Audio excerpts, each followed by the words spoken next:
বাংলাদেশে এমন একটা জায়গা আছে যেখানে সকাল থেকে বিকেল পর্যন্ত হাঁটলেও শেষ হবে না। জায়গার নাম কক্সবাজার। আজকের গল্প কক্সবাজার।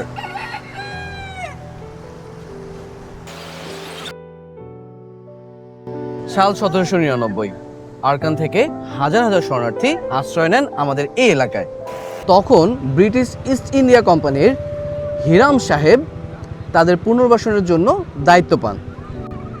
তিনি বাজার, বসতবাড়ি ও স্থানীয়দের সাথে সম্পর্ক উন্নয়নের জন্য কাজ করেন, কিন্তু দুর্ভাগ্যবশত কাজ শেষ করার আগেই তিনি মৃত্যুবরণ করেন।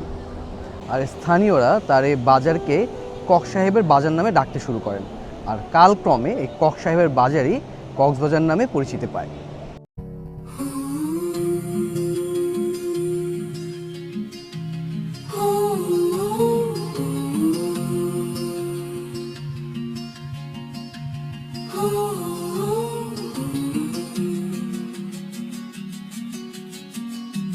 Oh